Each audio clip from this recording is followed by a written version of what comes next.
Nagsisimula ang kwento mula sa isang nayon na nasa kabundukan na kung saan, patuloy ang pag-atake ng isang S-rank na Fenner kaya't ginugol nila ang lahat ng kanilang ipon upang umupa ng isang SS-rank na pangkat upang talunin ito. Ang mga miyembro ng Flaming Dragon Fang ay ilan sa pinakamalalakas na adventurer sa mundo, bawat isa ay may kani-kanilang natatanging lakas.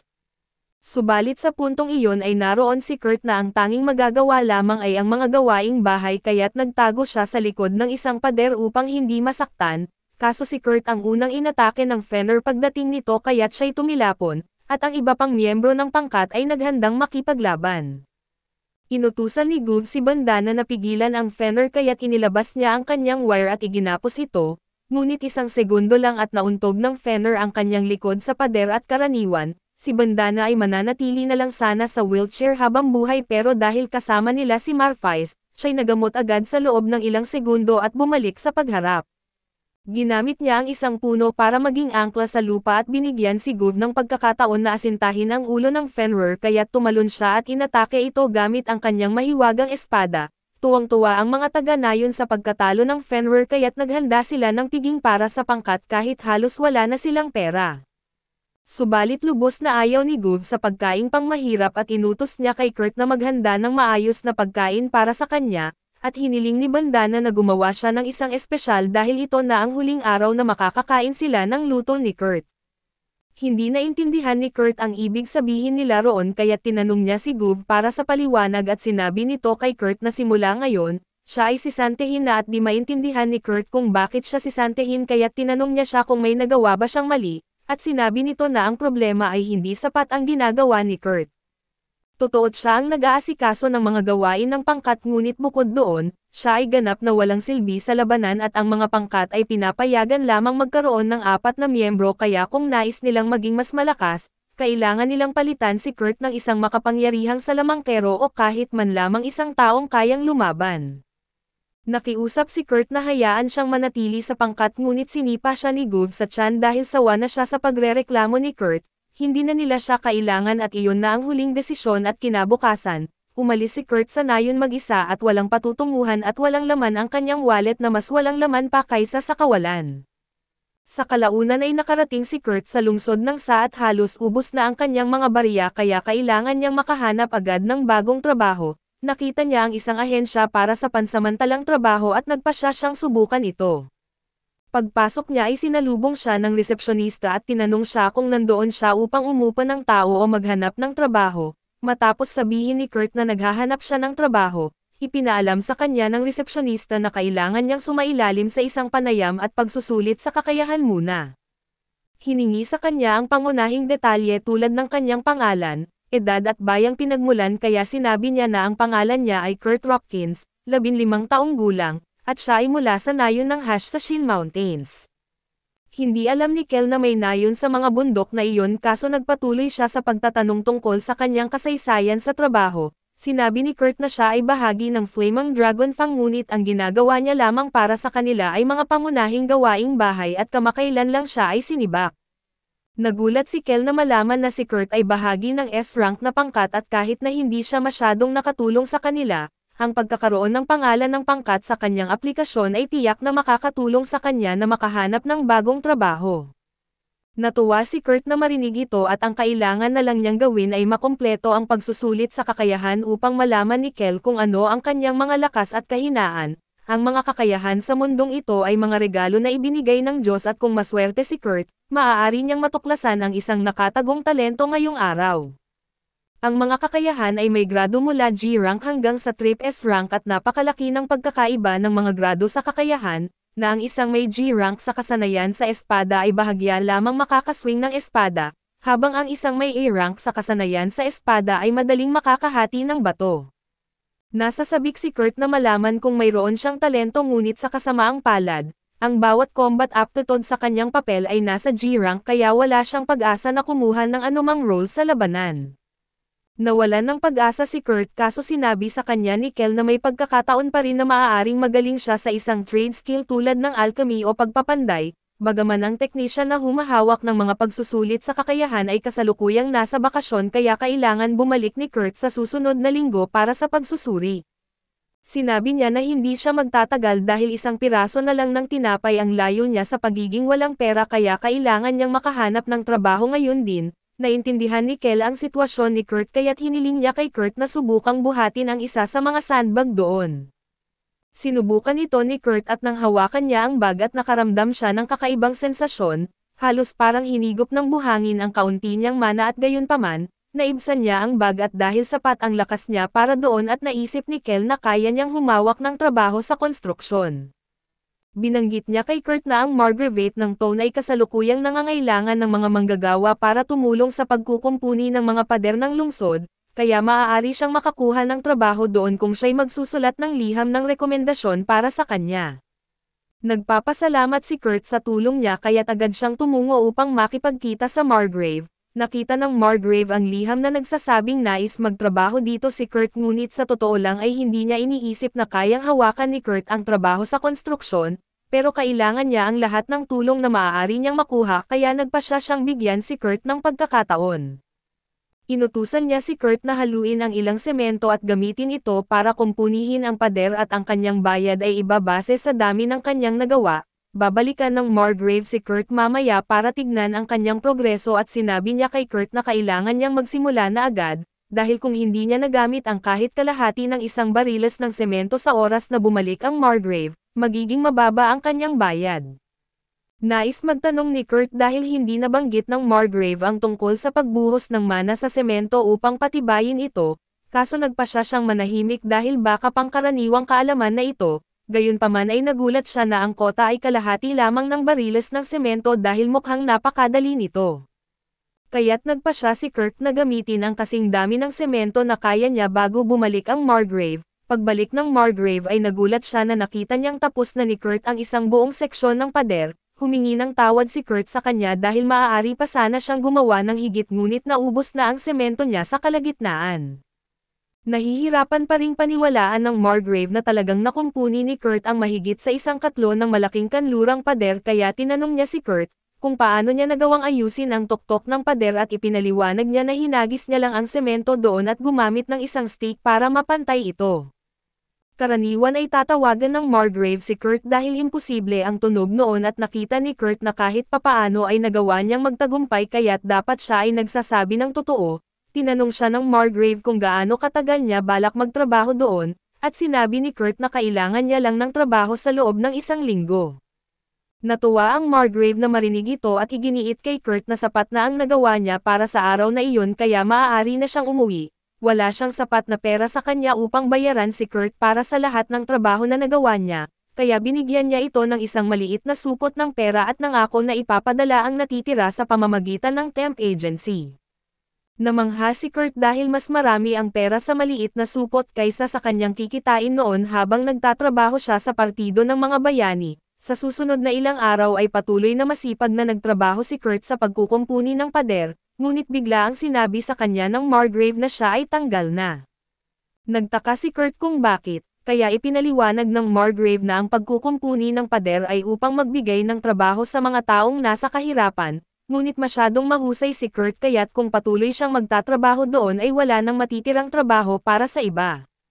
Hindi galit ang Margrave kay Kurt ngunit sa nakita niya ang kakayahan ni Kurt ay nasa antas na SS, kung hindi man triple S rank kaya mas mabuti pang magtrabaho siya sa Royal Capital o sa iba pa, binigyan niya si Kurt ng malaking bayad bilang compensation sa biglaang pagtanggal at umalis. Subalit maling naintindihan ni Kurt ang sitwasyon at inakala niyang gusto lang siyang paalisin ng Margrave dahil sa pagiging isang kakila-kilabot na manggagawa. Bumalik siya sa temp agency at nakipagkita kay Kel para sabihin na siya ay tinanggal, at aabutin pa ng ilang araw bago masuri ang kanyang mga trade attribute. Biglang may nangyaring gulo sa front desk at mukhang may isang babae na sinusubukan na mag-set up ng isang ad para sa recruitment, kaso binanggit ng receptionist sa desk na walang sino mang pumayag na magtrabaho sa ilalim ng nakakatakot na mga kondisyon na inaalok niya. Gayunpaman ay patuloy na iginiit ng babae na subukan ng receptionist na makahanap ng isang tao at nagsisimula na itong magdulot ng kaguluhan kaya lumapit si Kel upang alamin kung ano ang problema. Ipinaliwanag ng kasamahan ni Kel na nais ng babae na kumuha ng isang menor de edad upang maghukay sa isang bundok na hindi pa nasusuri. Kaso tumatanggi siyang mag-alok ng bayad ng maaga at iginiit na magbabayad lamang siya kung matagumpay ang paghuhukay. Sumang-ayon si Kel na walang sino man sa kanilang tamang pag-iisip ang pumayag sa mga tuntuning iyon kaya sinubukan niyang kumbansihin ang babae na kumuha ng mga investor upang paunlarin ang mina. Binanggit ng babae na hindi niya magagawa iyon dahil kung hindi niya mabayaran ang mga buwis sa katapusan ng linggo, ang kanyang mina ay ma-empower count at sa puntong ito, lumapit si Kurt at sinabing handa siyang tanggapin ang trabaho na iyon dahil sa kanyang nayon. Tumulong siya sa paghuhukay sa mina kaya't mayroon siyang sapat na karanasan. Tinanong siya ni Kel kung sigurado ba siya na gusto niyang tanggapin dahil sa kontratang inaalok ng babae, posibleng hindi siya mabayaran sa lahat. Bago pa man makasagot si Kurt, pinutol siya ng babae at sinabing umaasa siya na makakuha ng isang malakas na dwarf at hindi isang walang muwang na batang mukhang si Kurt, at masama ang kanyang loob na papagawin ito kay Kurt. Subalit ang anumang dwarf ay mangangailangan ng bayad na hindi bababa sa 10 pilak at hindi kayang magbigay ng ganong halaga ng babae, kaya't napagpasyahan niyang kunin na lang si Kurt. Habang umaalis sina Kurt at ang babae at doon ay nalungkot si Kel sa pagpayag niyang tanggapin ni Kurt ang trabaho dahil sa totoo lang, hindi ito sulit sa oras at sa palagay niya ay mas mabuti pang magtrabaho si Kurt sa isang brothel dahil handa siyang magbayad ng malaking halaga para makasama siya sa isang gabi. Habang nag-iisip siya tungkol kay Kurt ay tinawag siya ng kanyang kasamahan dahil mayroong bank transfer na dumating, ito pala ang natitirang bayad na ipinangako ng Margrave bilang kabayaran sa lahat ng ginawa ni Kurt sa pader. Inaasahan ni Kel na ito'y nasa 50 pilak lamang ngunit ito pala ay tseke para sa 200 ginto at iyon ay malaking halaga. Nagulat siya na nakagawa si Kurt ng ganun kalaking pera kaya't aksidenteng natapilok siya sa mga sandbag sa sahig. Lumapit ang kanyang kasamahan at pinaalalahanan siya na mag-ingat dahil hindi ordinaryong sandbag ang mga ito. Ginagamit ang mga ito upang sukatin ang dami ng mana na taglay ng isang tao at nagiging mas mabigat kapag hinawakan ng isang tao na may malaking reserba ng mana. Karaniwan ay hindi ito tumutugon sa ordinaryong tao kaya madali itong nabubuhat ni Kel, ngunit naalala niyang nahihirapan si Kurt nang buhatin niya ito ilang araw na ang nakalilipas kaya nagsimula siyang magtaka kung talaga bang ordinaryong bata lang si Kurt. Samantala ay naglalakad sina Kurt at Yulysha papunta sa kagubatan para makarating sa kanyang kampamento, kaso pagdating doon at medyo nag-aalala si Kurt dahil iisa lamang ang tent, sinabi ni Yulysha na sapat na malaki ang tent para sa kanilang dalawa na magkatabi matulog kaso iginiit ni Kurt na hindi siya makakatulog kung katabi niya ang isang magandang babae tulad niya. Nainis si Yulysha nang tawagin siyang maganda ni Kurt dahil inisip niya na sinusubukan lang siyang bolahin ni Kurt. Dagdag pa niya na talagang iniisip niyang maganda si Yulysha at napagtanto ni Yulysha na sinsero si Kurt sa kanyang sinabi, kaya't binitawan niya ito at inabutan siya ng isang patatas para sa hapunan. Isang simpleng pinakuluan na patatas lamang ito kaso matagal nang walang nagluluto para kay Kurt kaya labis niya itong pinahahalagahan, nagpapasalamat din siya dahil kasama niyang kumakain si Yulysha. Dahil palagi siyang pinagbabawalan ni Guv at ng iba pang kasama sa partido ng mga bayani na kumain sa parehong silid kasama sila. Kinagabihan ay nagpunta na sa kama sina Kurt at Yulysha pero nahihirapan si Kurt na makatulog dahil pumasok sa kama si Yulysha na naka-underwear lamang, hindi siya makakatulog sa ganitong sitwasyon kaya nagpasya siyang lumabas ng tent at doon matulog sa labas para sa gabi. Nang umalis si Kurt ay dahan-dahan na nagmulat ng mata si Yulysha dahil kunwari lang siyang natutulog. Sinadya niyang matulog na naka-underwear upang malaman kung anong uri ng tao si Kurt na kung abalahin ba siya sa kanyang pagtulog, ngayon ay alam na niya na mabuting tao si Kurt. Kinabukasan ay nagising si Yulysha at lumabas ng tent at nakita niya si Kurt na natutulog malapit sa isang puno at bahagyang nakaramdam siya ng pagkaawa dahil pinatulog niya ito sa labas, ngunit napansin niyang ayos na ang kanyang jacket at nang magising si Kurt, tinanong siya ni Yulysha kung siya ba ang nagayos ng kanyang jacket at kinumpirma niya ito. Humanga si Yulysha sa kanyang talento sa pananahi at nagsimula siyang magtaka kung magaling din kaya si Kurt sa pagmimina, ngunit huli na para maghanap pa ng ibang kasama kaya't kailangan na nilang magtrabaho. Tinanong ni Kurt si Yulysha kung may napili na ba siyang lugar para simulan ang pagmimina, pero plano lang sana ni Yulysha na maghukay sa mga random na lugar at umasa na makakita ng mahahalagang mineral. Sinabi ni Kurt na hindi siya makakakita ng kahit ano kung ganoon ang kanyang paghahanap at ipinaliwanag na alam niya ang isang mas epektibong paraan. Dinala niya si Yulysha sa isang bahagi ng bundok at matapos maghanap ng kaunti, nakakita siya ng isang bato na puno ng mga hiyas. Nagulat si Yulisha na ganun kadali niya itong natagpuan at sa loob lamang ng ilang minuto, natagpuan ni Kurt ang bawat isang hiyas sa bahaging ito ng bundok. Halos hindi makapaniwala si Yulisha dahil kung maibebenta niya ang lahat ng mga hiyas na ito ay makakabayad na siya ng kanyang utang. Subalit iginiit sa kanya ni Kurt na hindi niya maaaring ibenta ang mga ito at napagtanto ni Yulisha na tama siya dahil si Kurt ang nakakita sa lahat ng mga ito kaya siya ang may karapatan sa pera. Pero hindi iyon ang ibig sabihin ni Kurt at sinubukan niyang ipaliwanag na mas tataas ang halaga ng mga hiyas kung gagawin muna niya itong mga mahiwagang kristal. Nag-alala si Yulisha tungkol dito kaso ipinaliwanag pa niya na mayroon lamang 10 mago sa buong kaharian na may kakayahang gawing mahiwagang kristal ang mga hiyas at habang sinasabi niya ito, natapos na ni Kurt gawing isang mahiwagang kristal ang isang hiyas. Labis na nagulat si Yulisha dahil hindi lamang nakagawa si Kurt ng mahiwagang kristal, ngunit agad niya itong nagawa samantalang ang pinakamahuhusay na mago ay aabutin ng hindi bababa sa 1 oras para makagawa ng isang mahiwagang kristal. Matapos mabago ni Kurt ang lahat ng mga hiyas sa mga kristal, pumayag siyang hayaang ibenta ni Yulisha ang mga ito kaya umalis siya habang naiwan si Kurt sa bundok dahil may ilang bagay pa siyang nais tapusin. Tumungo si Yulisha sa ahensya ng adwana sa lungsod at sinabi na nais niyang magbenta ng ilang mahiwagang kristal sa Royal Capital. Dahil lubos na mahalaga ang mga mahiwagang kristal at tinanong siya ng ahente kung saan niya nakuha ang mga ito, walang maniniwala sa kanya kung sasabihin niyang isang batang lalaki ang lumikha ng mga ito kaya't ipinakita niya ang kanyang emblem ng Royal Family upang itigil ang mga tanong. Ito ay isang uri ng blanco dahil matagal na siyang tumigil sa pagtatrabaho para sa Royal Family at nakalimutan lamang nilang bawiin ang kanyang emblem. Ngunit gumana ang tactics kaya't pinayagan siya ng ahente ng adwana na gamitin ang teleportation circle papunta sa kabisera. Pagdating niya roon ay dumiretso siya sa tindahan ng isang lumang kaibigan at sinabi niyang mayroon siyang ilang mahiwagang hiyas na ibebenta at tiningnan ni Mimiko ang mga kristal at sa una, hindi ito mukhang magkakahalaga ng marami ngunit sa mas malapitang inspeksyon, natuklasan niyang mayroon itong 10 beses na mas maraming mana kaysa sa karaniwan. Kaya't ang bawat isa sa mga kristal na ito ay nagkakahalaga ng 10 ginto. Hindi makapagsalita si Yulisha dahil binigyan siya ni Kurt ng 50 piraso nito, kaya't kalmadong inabot ni Mimo sa kanya ang isang bag na may 500 gintong barya, ngunit bago umalis si Yulisha ay may 2 kahilingan si Mimo.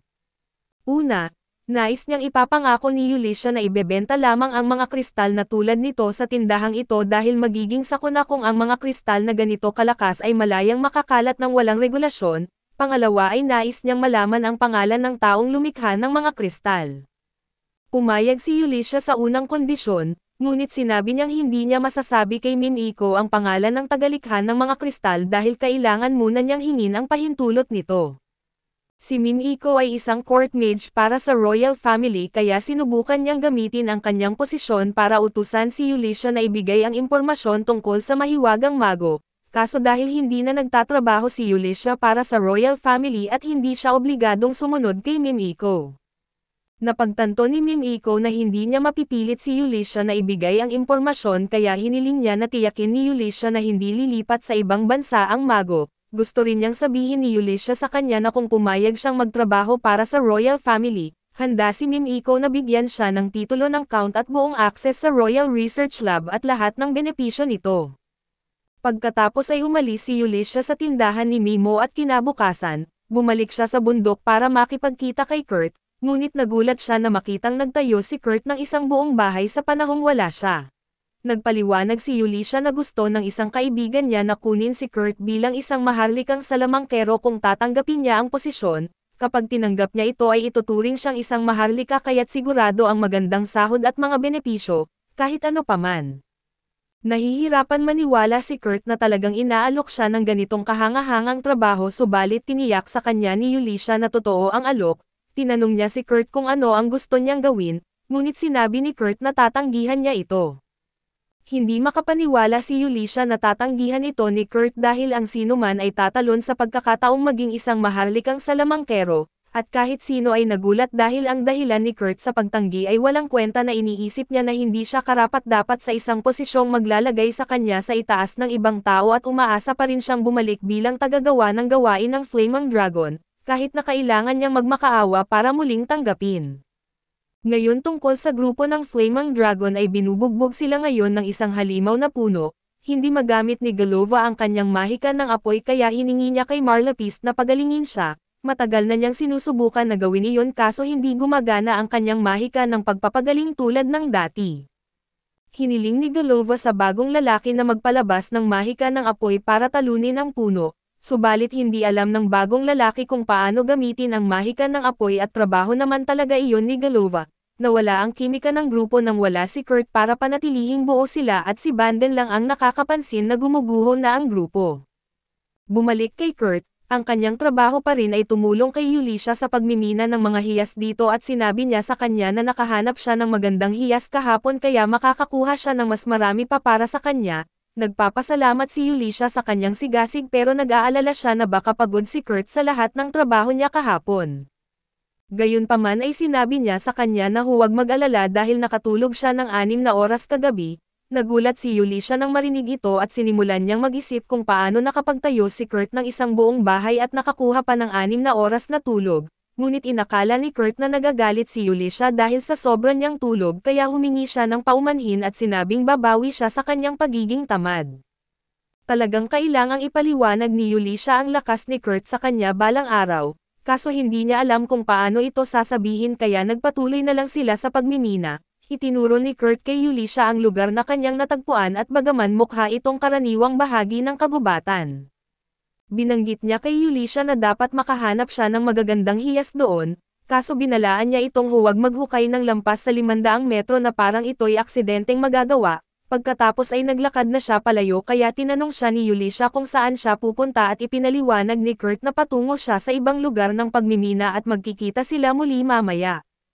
Maghapon nagmimina si Yulisha at pagdating ng gabi ay sa wakas ay nakahanap siya ng malaking topaz na hiyas, idineposito niya ang lahat ng gintong barya mula sa mahiwagang mga hiyas sa account ni Kurt dahil siya ang nakahanap ng mga ito, ngunit dahil siya ang nakahanap ng topaz ay magagamit niya ang kita para bayaran ang kanyang mga buwis.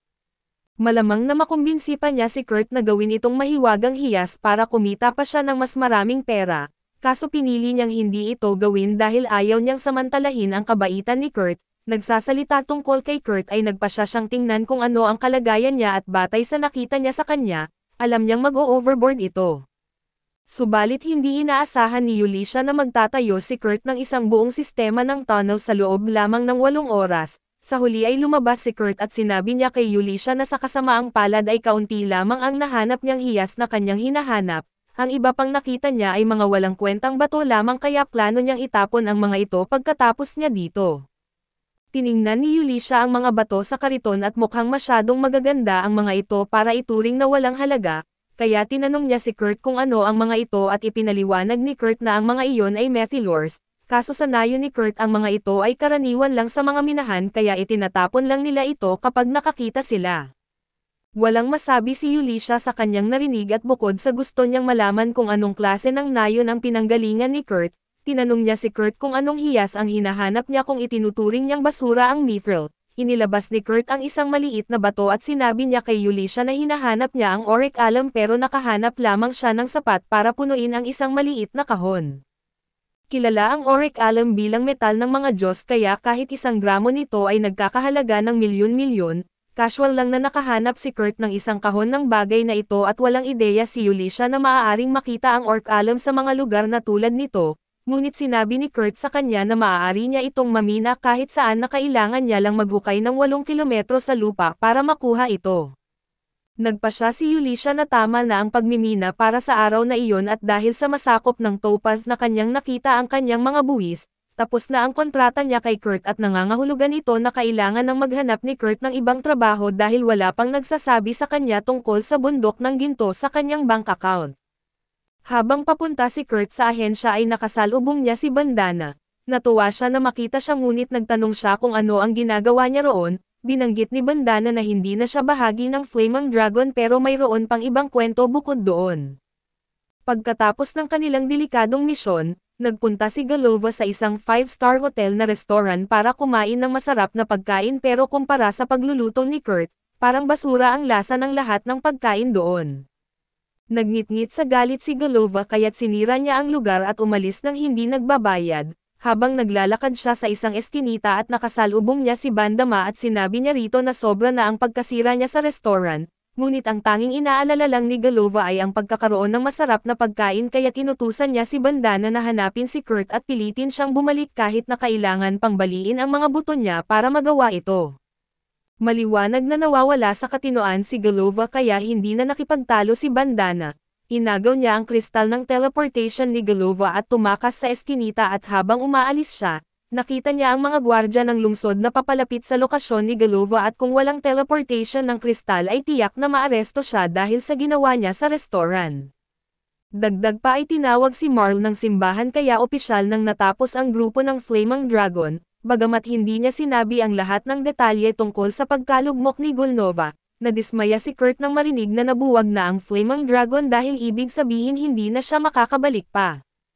Hindi maintindihan ni Bandana kung bakit gusto pa niyang bumalik sa unang lugar, ipinaliwanag ni Kurt na marami siyang utang na loob kay Galova at hindi niya alam kung gaano kasama ang ugali ni Galova, kaya't malungkot siya na hindi na niya makakasama pa ito.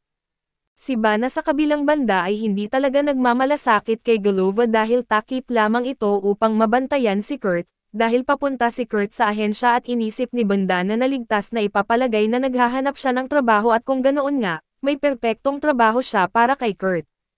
May kaibigan siyang naghahanap ng tulong sa kanyang workshop kamakailan at magiging disenteng trabaho ito dahil master ng Itel Liar ang kaibigang ito, iilan lamang ang mga master ng Itel Liar sa mundo at sila ay lubos na mahalaga kaya katumbas ng isang Viscount ang kanilang impluwensya. Tinanong ni Bandana si Kurt kung gusto niyang tanggapin ang trabaho at pagkarating ni Kurt sa workshop ng Itel Master, medyo naguluhan siya dahil mukha lang itong karaniwang bahay at kumatok siya sa pinto at isang maliit na elf na babae ang sumagot. Nagulat si Kurt dahil hindi niya inaasahan na ang Itel Master ay isang maliit na batang babae kaso ipinaliwanag ni Michelle na siya ay assistant lamang ng master, kaya't sinabi ni Kurt na nandito siya para sa trabaho at natuwa si Michelle dahil kailangan niya ng lahat ng tulong na maaari niyang makuha. Inakay niya si Kurt sa kusina at pagpasok niya at naamoy niya ang masangsang na amoy ng locker ni Davy Jones, humingi ng paumanhin si Michelle dahil magulo ang lugar pero walang tigil ang trabaho sa kanya ng master kaya wala pa siyang pagkakataong linisin ito, biglang tinawag ng master si Michelle kaya tumakbo siya palayo at hiniling kay Kurt na tulungan siyang linisin ang kusina. Medyo nadismaya si Kurt dahil akala niya ay matutulungan niya ang Itel Master, kaso simple lang naman ang mga gawaing bahay para sa kanya kaya sinimulan niya ang trabaho. Makalipas ang 30 minuto ay nalinas ni Kurt ang buong kusina at hindi talaga sinabi sa kanya ni Michelle kung ano ang susunod niyang gagawin kaya nagumpisa siyang maglibot sa mga pasilyo habang hinahanap siya. Nakahanap siya ng isang pinto sa isang pasilyo kaya kumatok siya at sinabi ng babae sa loob na pumasok siya. Ngunit nang pumasok si Kurt ay nakita niya ang babae na halos walang damit sa kama, nagulat siya at humingi ng paumanhin sa pagkakagambala subalit hindi naman ito ikinagulo ng babae na makita siya ni Kurt sa ganitong ayos, ipinaliwanag ni Kurt na hinahanap niya si Michelle kaya sinabi ng babae na nasa basement si Michelle. Akmang aalis na sana si Kurt para hanapin si Michelle ngunit napansin niya ang isang madilim na marka sa tiyan ng babae. Nakilala niya ito bilang isang sumpa kaya tinanong niya ang babae kung maaari niyang tingnan ng malapitan, binigyan siya ng pahintulot kaya't lumapit si Kurt at sinimulang madama ang sinumpang lugar. Karaniwang sinisira ng ganitong mga sumpa ang mga internal na organo sa apektadong lugar kaya dapat ay napakahirap para sa babae na kumain, ngunit lumalabas na buo pa rin ang kanyang tiyan kaya nag-alok si Kurt na gumawa ng pagkain para sa kanya. Samantala ay nakipagkita si Yulisha kay Mim Iko para pag-usapan ang tungkol sa Mayet Hill at Oraculum na natagpuan ni Kurt, hindi pa rin niya ito ginawang mga mahiwagang kristal ngayong pagkakataon, at ang halaga nito ay mahigit pa sa 50,000 gintong barya kaya nagsisimula ng mag-alala si Yulisha. Tinanong niya si Mika kung ano sa palagay niya ang mangyayari kapag nalaman ng mga tao ang tungkol sa kakayahan ni Kurt, sa pinakamagandang sitwasyon ay maaaring i-kidnap si Kurt at pilitin na maging alipin. Sa pinakamasamang kaso ay maaari siyang patayin dahil sa pagiging malaking banta, tinanong ni Mimi si Yulisha kung ano ang plano niya kay Kurt at hanggang ngayon ay iniisip pa rin niya na ihanda siya upang maging isang master ng Atilir. Sa ganitong paraan ay magkakaroon siya ng sapat na kapangyarihan na walang sino man ang makakapagsamantala sa kanya, at plano rin niyang maging bodyguard niya kaso mahihirapan siyang pumayag si Kurt sa lahat ng ito dahil masyado siyang makapal upang napagtanto kung gaano siya kahusay talaga at mas malala pa, palagi niyang minamaliit ang kanyang sarili.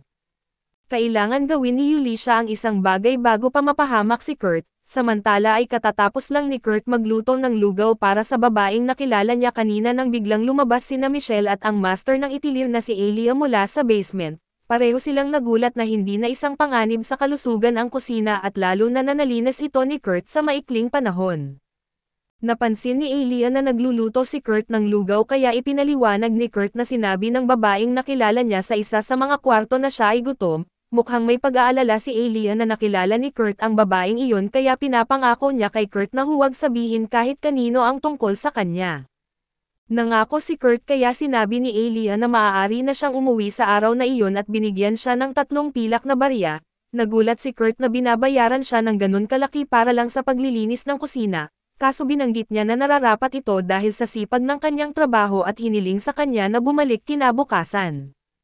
Makalipas ang ilang sandali ay pumunta si Elia sa kwarto ng babae dala ang lugaw na niluto ni Kurt para sa kanya at pinaalalahanan niya na hindi siya dapat makita ng ibang tao. Bukod dito ay hindi mukhang banta si Kurt kaya hindi iniisip ni Elia na kailangan niyang mag-alala na baka ilabas niya ang sekreto, hindi pa rin kumakain ito kaya't hiniling ni Elia na maghintay muna siya ng 1 minuto. Habang sinusubukan ni Elia ang lugaw para sa lason at sinabi ni Lee na hindi na kailangan iyon, sandali lang siyang nakausap ni Kurt subalit binanggit ng kanyang intuition na mabuting tao si Kurt at bukod dito, walang punto na malalason siya dahil malayo na ang narating ng sumpa. Nabuhay siya sa paghihinala sa lahat ng nasa paligid niya kaya kahit ngayon lang, gusto niyang magtiwala ng lubos sa isang tao at naiintindihan ito ni Elia kaya hinayaan niyang kainin ni Lee ang lugaw. Pero pagkatapos ng unang kagat ni Lee ay bigla siyang pinagpawisan ng sobra at bumagsak sa sahig. Akala ni Elia na talagang nilason ni Kurt ang pagkain kaya handa na siyang maghanap at patayin si Kurt pero bigla ang tumayo si Lee at sinabing ayos lang siya. Sa katunayan ay mas maganda pa ang pakiramdam niya kaysa dati dahil nasira na ang sumpa. Hindi alam ni Elia kung paano proseso ang nangyari dahil hindi basta-basta nababasag ang ganitong klase ng sumpa pero walang duda na nabasag ito ng pagkain na niluto ni Kurt.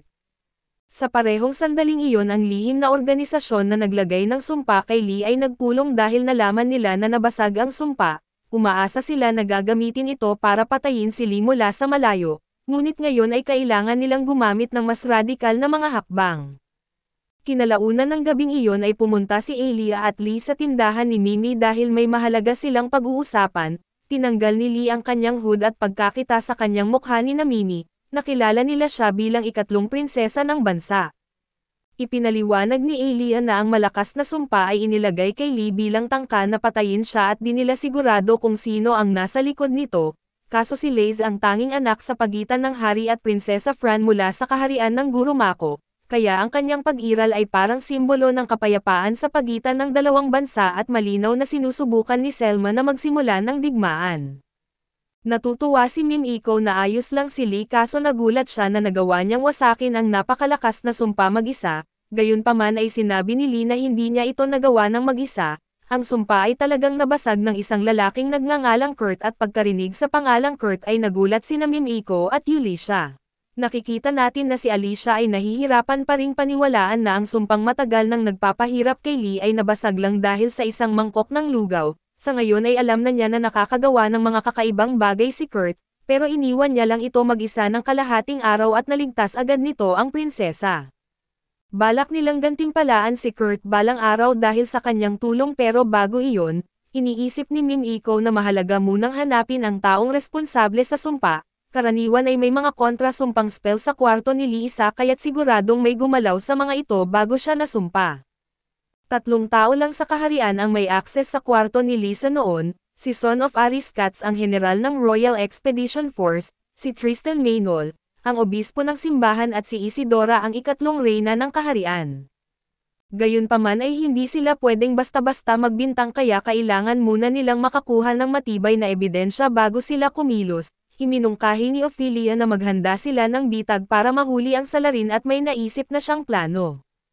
Kamakailan lang ay nag-15 years old si Lee kaya't ayon sa kaugalian ng hari ay kailangan niyang umalis ng bahay at magsanay ng 1 taon. Ang mga taong nasa likod ng tangkang pagpatay ay tiyak na susubukan na lapitan siya muli, kaya balak ni Ophelia na gumawa ng isang huwad na Italier Master at sabihin na doon ipinadala si Lee para mag-training. Malamang nasusubukan ng mga assassin na mag-imbestiga tungkol sa Italier Master para makaplanong umatake at kapag ginawa nila iyon, siguradong mahuhulog sila sa bitag ni Ophelia at kailangan lang nilang makahanap ng isang taong may magagandang tagumpay para maging huwad na Italier Master. May naiisip na silang perpektong tao at ipinakita ni Alicia kay Ophelia ang isa sa mga magic crystal na ginawa ni Kurt. Pagkakita pa lang niya sa crystal ay sigurado na siyang iyon ang pinakamataas na kalidad ng crystal na nakita niya.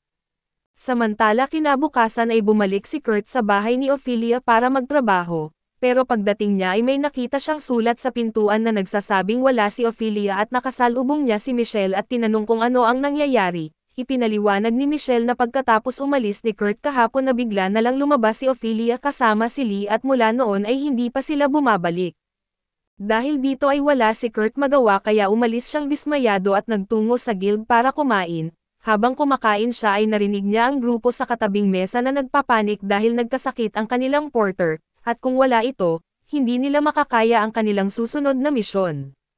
Wala na rin silang oras para mag-post ng anunsyo para sa bagong porter kaya mukhang kailangan na nilang i-cancel ang misyon. Pag-isipan ito ni Kurt at sigurado siyang kaya niyang gawin ang trabaho ng porter kaya't lumapit siya sa mesa nila at nagpakilala.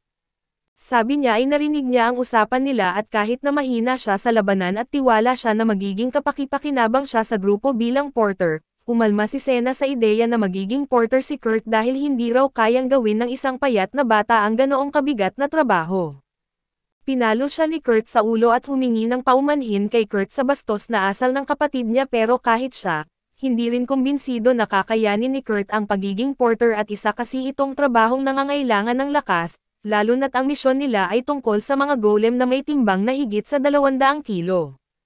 Pero sabi ni Kurt ay madali lang para sa kanya ang buhatin ng 200 kilo at para patunayan ito ay binuhat niya agad si Danzo at si Ken sa harap nila. At parang wala lang kahit si Ken ay nakasuot ng armor na higit 150 kilo ang bigat at napatunayan ni Kurt na kaya niya talaga, kaya pumayag ang grupo na kunin siya bilang porter.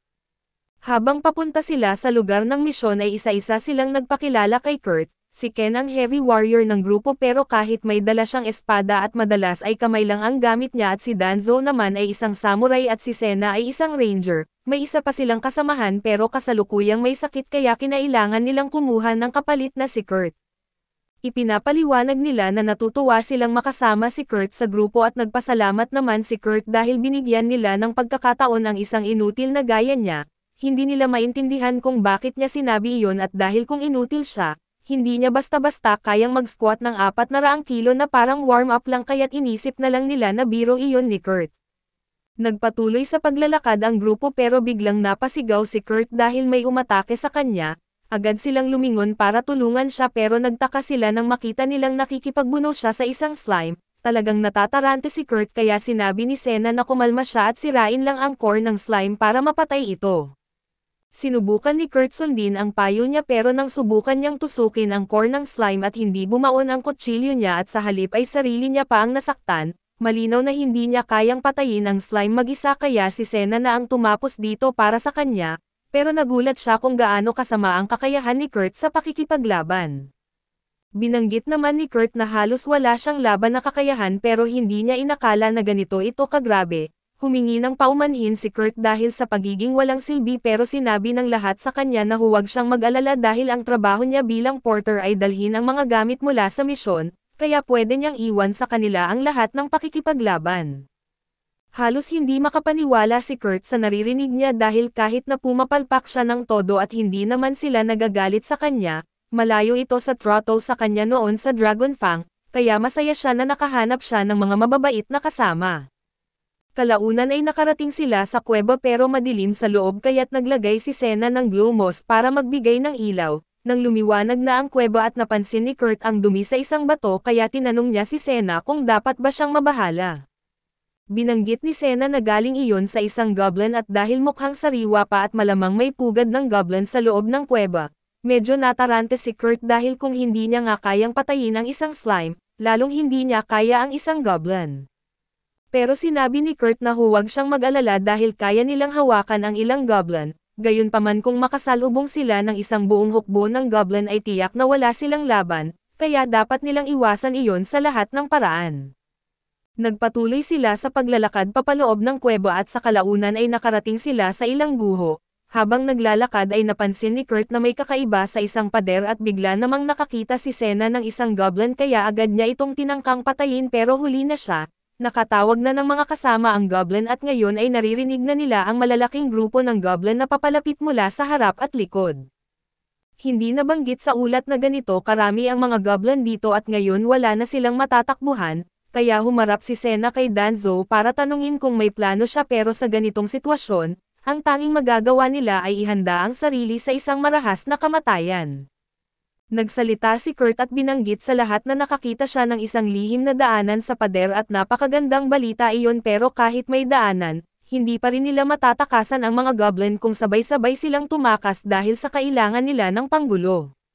Sumang-ayon si Danzo at Ken kay Senna at naintindihan niya ang hinihingi nila kaya't dinala niya si Kurt sa lihim na silid at isinara ang pinto sa likuran nila. Hindi maintindihan ni Kurt kung bakit niya ginawa iyon gayong naiwan sina Danzo at Ken sa kabila ng pinto pero ito ang plano nila. Sinabi ni Ken kay Kurt na kung sabay-sabay silang tumakas ay madaling matutunton sila ng mga goblin, kaya si Ken at Danzo ang magpapanggap na tumatakas para iligaw ang mga goblin at bigyan sila ng tsansang makalayo. Ayaw ni Kurt silang iwan pero sinabi ni Senna na hindi na sila pwedeng bumalik at ayaw din ni Senna na iwan ang kanyang mga kasamahan. Pero si Kurt ay walang laban at siya mismo ay average lang ang kakayahan, kaya magiging pabigat lang sila kung susunod pa sila. Dagdag pa niya ay sigurado raw siyang makakahanap ng paraan sina Danzo at Ken para mabuhay kahit alam nilang hindi iyon totoo. Alam ni na Danzo at Ken na mamamatay sila doon pero wala silang pagsisisi dahil para sa isang mandirigma, ang mamatay para protektahan ang mga kaibigan ay ang pinakamalaking karangalan. Sinabihan ni Senna si Kurt na kailangan na nilang umalis kaya't naglagay siya ng glomo sa paligid para maghanap ng labasan, pero laking gulat ni Senna nang malaman niyang hindi ito isang ordinaryong lihim na silid at ito pala ay isang boss room at ngayon, nakulong sila sa loob kasama ang isang Iron Dragon. Samantala sa bayan naman ay gustong makita muli ni Lee si Kurt kaya hiniling niya kay Ulicia na dalhin siya sa tinutuluyan nito. Pagkatapos buksan ni Ulicia ang kandado at pumasok silang dalawa sa kwarto ni Kurt pero laking gulat nila nang makita nilang wala siya roon. Bigla nilang narinig ang boses ng isang tao na nagsabi na kung si Kurt ang hinahanap nila, nagpunta raw ito sa isang misyon sa hilagang silangang mga kuweba. Walang ideya si Ulicia kung sino ang nagsasalita kaya dali-dali siyang lumabas ng kwarto para harapin ang tao na iyon, pero paglabas niya ay wala na si Bandana. Nalito si Ulicia sa nangyari pero kung totoo ngang nasa hilagang silangang mga kuweba si Kurt, baka nasa panganib siya at ayon sa kaalaman ni Ulicia ay kamakailan lang ay may isinagawang programa para sa pagpatay ng mga goblin malapit sa mga kuweba, kaya maaaring may mga nakaligtas na goblin na nagtayo ng pugad doon. Sinabi ni Ulicia kay Lee na maghintay siya roon dahil pupuntahan niya si Kurt para tulungan. Pero iginiit ni Lee na sasama siya at ayaw sana ni Ulicia dahil delikado ang isama ang isang prinsesa sa kuweba na puno ng halimaw, pero matagal nang nagsasanay ng mahika si Lee mula pagkabata kaya kampante siya na kaya niyang ipagtanggol ang sarili niya. Bukod pa rito ay tungkulin ni Ulicia na bantayan siya kaya magiging mas delikado kung iiwan siya mag-isa. Sa huli ay pumayag si Ulicia na isama si Lee, at nagtungo silang dalawa sa kuweba dahil sa sariwang glomos sa mga dingding ay alam nilang may dumaan kamakailan. Nagcast si Lee ng sensory enhancement spell sa sarili niya at inakala ni Ulicia na gagamitin niya ito para makinig sa paligid kung nasaan si Kurt, pero laking gulat niya nang napadapa si Lee at nagsimulang amuyin ang paligid. Kahit 10 minuto lang silang magkasama noon at sapat na iyon para maalala ni Lee ang amoy ni Kurt. Matapos mag-amoy-amoy ay nakuha niya ang bakas ni Kurt at narinig din niya ang tunog ng labanan sa may pasilyo kaya agad niya itong iniulat kay Ulicia at binigyan siya ng stat boost para makatulong. Matagal nang nakikipaglaban sina Danzo at Ken sa mga goblin pero halatang hindi na sila magtatagal kung hindi sila matutulungan. Sa kabutihang palad bago pa sila malubhang masugatan ay dumating si Ulicia at pinatay ang lahat ng goblin sa isang mabilis na atake. Samantala sa loob ng lihim na silid ay napaluhod si Senna sa pagkatalo dahil alam niyang wala siyang laban sa Dragon Golem, humingi siya ng paumanhin kay Kurt dahil nadamay siya sa gulong ito at siguradong mamamatay na silang dalawa, pero sinabi ni Kurt na wala siyang dapat ipag-alala dahil sanay na siyang humarap sa ganitong klaseng mga nilalang. Lumakad si Kurt palapit sa dragon at nang papaluan na siya nito ay tumalon siya sa ere at lumapag sa buntot nito. Gumamit siya ng kanyang dagger at sa isang magaan na tapik lang ay natanggal niya ang buong buntot ng dragon, sinundan niya ito sa mga braso at binti ng dragon at pinutol lahat ng walang kahirap-hirap.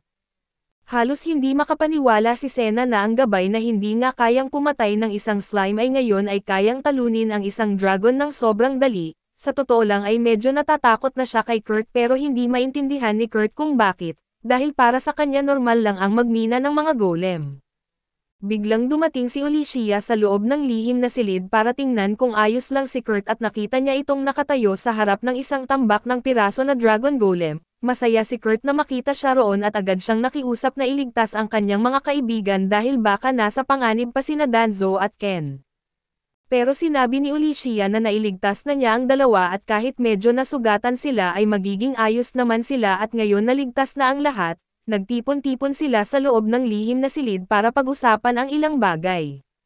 Una ay nagpasalamat sina Kane at Danzo kay Olicia dahil kung hindi dahil sa kanya, siguradong patay na sila pero iginiit ni Olicia na hindi nila kailangang mag-alala tungkol doon at ang mas mahalaga ay may gusto siyang sabihin kay Kurt. Habang buhat-buhat ni Kurt ang ilang bahagi ng dragon at ibinahagi ni Olicia na magbubukas siya ng bagong Italier shop at tinanong niya si Kurt kung gusto nitong maging bahagi nito. Hindi sigurado si Kurt kung kaya niya dahil kasalukuyan siyang kasapi ng party ni Kane, pero sinabi ni Ken na huwag siyang mag-alala, magandang oportunidad ang alok ni Olicia kaya hinikayat niya si Kurt na tanggapin ito, dahil pumayag naman si Ken at doon ay tinanggap na ni Kurt ang alok.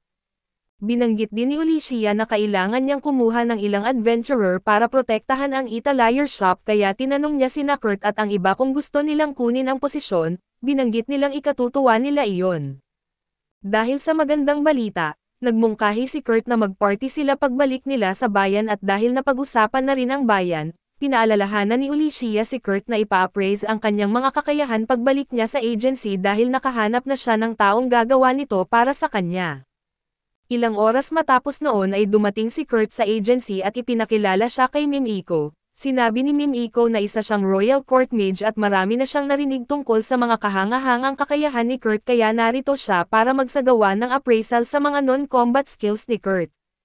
Matapos ang appraisal ay ipinaliwanag ni Mimiko kay Kurt na lahat ng kanyang non-combat skills ay B-rank pero kasinungalingan iyon. Batay sa resulta na nakuha niya at lahat ng skills ni Kurt ay triple S rank at ang mana pool niya ay mas malaki kaysa sa anumang nakita niya noon.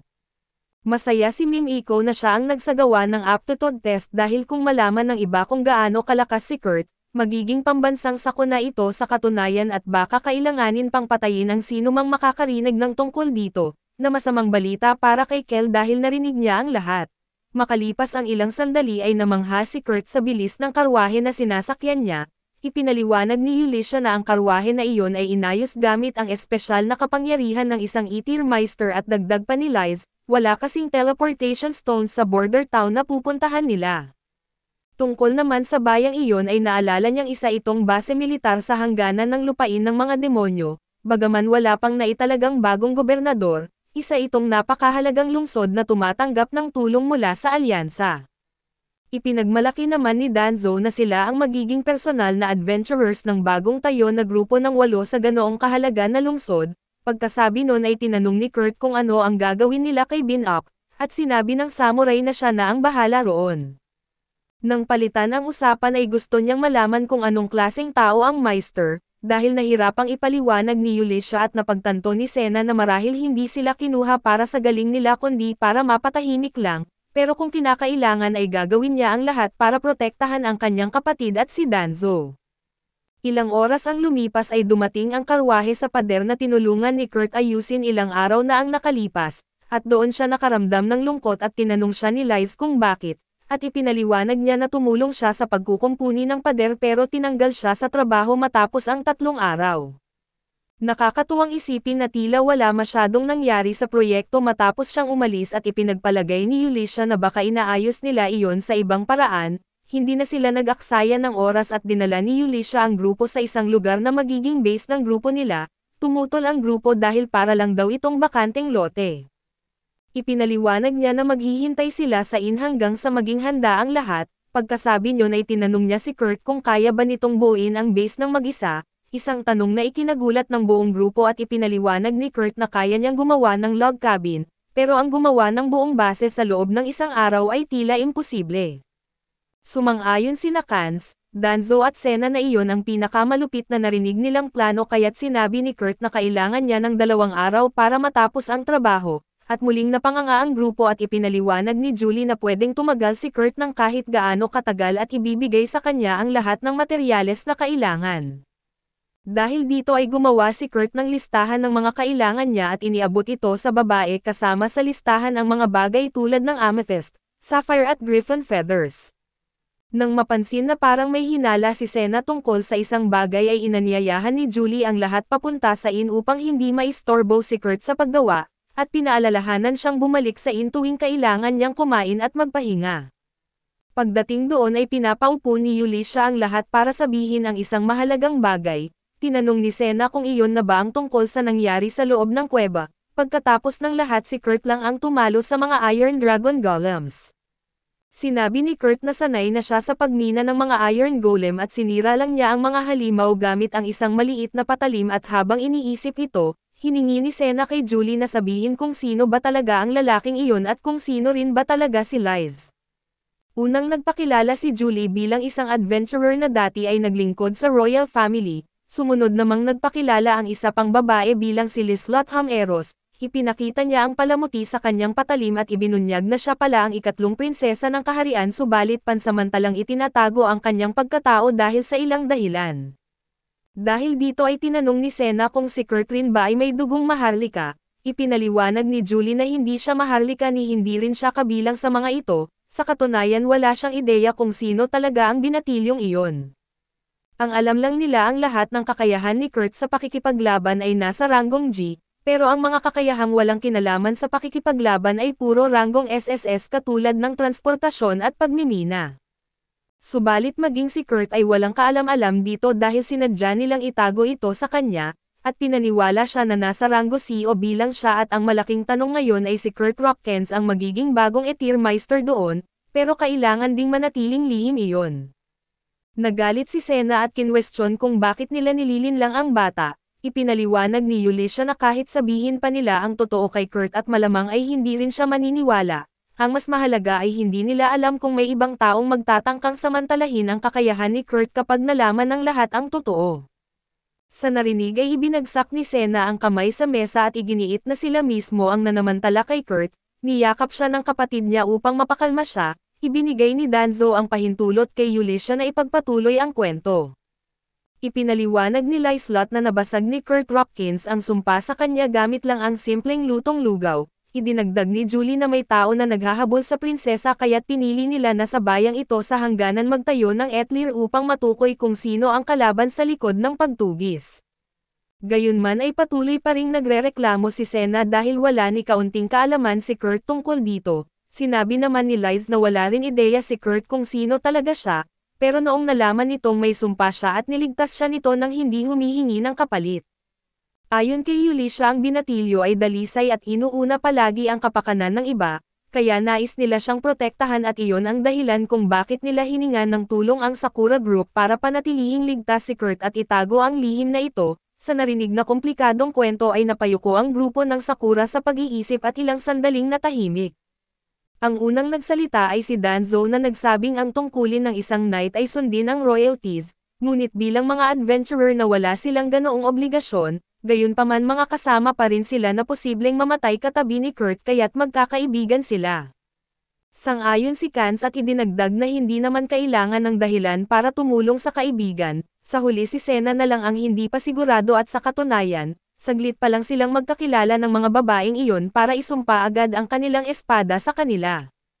Kaya sumagot si Yulisha na 6 na araw pa lang din naman niyang kilala ang binatilyo. Hindi pa rin kumbinsido at humingi ng oras ang ranger para mag-isip at nagpaalam, habang naglalakad mag-isa sa kalsada ay sinusubukan niyang unawain ang lahat ng nangyayari. Dahil para sa kanya dapat malaman ni Kurt ang totoo at makalipas ang kaunting oras, Bumalik siya sa lugar kung saan itinatayo ang base nila at laking gulat niya nang makita na masyado ng malayo ang progreso ng trabaho na lampas na sa kung ano ang posible para sa isang normal na tao. Nagulat siya at agad tinanong kung si Kurt ba talaga ang gumawa ng lahat ng iyon ng mag-isa. Ipinaliwanag ni Kurt na kaya niya iyon dahil may ranggo siyang B sa pagmimina at alam naman ni Sena na kahit rank B ay hindi makakagawa ng ganoon, pero hindi na lang niya ito pinuna at napabulong na talagang kahanga-hanga ang binatilyo. Hindi iyon maintindihan ni Kurt dahil sa kanilang bayan na normal lang ang magtayo ng 12-dosenang bahay kada araw, kaya pakiramdam niya ay mabagal pa nga siya at tinanong ni Sena kung hindi ba siya nahihirapan o na-stress sa lahat ng trabaho. Sagot ni Kurt na hindi naman daw siya nahihirapan, sa totoo lang ay masaya siyang nakakatulong at may silbi siya sa iba, lalo na't palagi siyang tinatawag na walang kwenta ng dati niyang grupo bago siya tuluyang itinapon sa labas. Naalala ni Sena ang sinabi ni Yulisha na si Kurt ay may busilak na puso at unti-unti niyang nauunawaan kung bakit, kaya naman buong tapang niyang ipinahayag na simula sa araw na iyon ay opisyal na silang magkaibigan ni Kurt. Samantala si Danzo ay nakaupo sa isang park bench nang may humihintong karwahe sa harap niya at sa likod niya ay naroon si Bandana, isang informant, at ibinahagi nitong nalaman na niya ang karamihan sa detalye. Ang lalaking kilala bilang The Man of 8,000 Faces ay madalas tumanggap ng misyon mula sa masasamang tao upang makapasok sa mga grupo ng adventurers. Isa siyang traidor na nakasira ng maraming grupo at sa pagkakataong ito, mukhang tinanggap niya ang misyon upang sirain ang Sakura Group dahil may kalaban na grupo na nagselos ng kunin ng Sakura ang isang trabahong gusto rin nila. Si Ibnak ang ipinadala para rito at ibinigay ni Bandana kay Danzo ang papel na may buong detalye. Kinagabihan sa isang tavern sa lungsod ng Sumala at may lalaking namimilit sa isang waitress at minamaliit ito, dahil bigo ay nagmumura siya at sinabing hindi niya inakalang mabubuhay pa ang mga Sakura scoundrels. Narinig din niya na nagtatrabaho raw sila ngayon sa isang workshop na may koneksyon sa ikatlong prinsesa, kaya kung masisira niya ang mga iyon at tiyak na malaki ang kikitain niya. Ngunit may nakaupo sa likod niya na si Danzo na nagkomento na mukhang maganda ang plano. Napatawa ang lalaki sa kay-abangan at sumang-ayon at dahil marami raw ang gustong sirain ang reputasyon ng prinsesa. Ngunit sa pagtatapos ng kanyang pangungusap saka lang niya napansin na si Danzo pala ang kinakausap niya. Tinanong siya ni Danzo kung hindi ba siya masyadong marami ang nainom para ipagdiwang ang kanyang paggaling, at sa pagkabigla, nagtatakbo palabas ng tavern at sila ay galit na galit dahil nalaman ng samurai ang kanyang plano. Bigla siyang natapilok sa isang cable na sinadyang ilagay sa daraanan niya. Doon lumitaw ang adventurer na may hawak na katana at inamin na alam niyang tuso si Bibi kaya imposibleng hindi nito alam ang tungkol sa kolonya ng Goblin.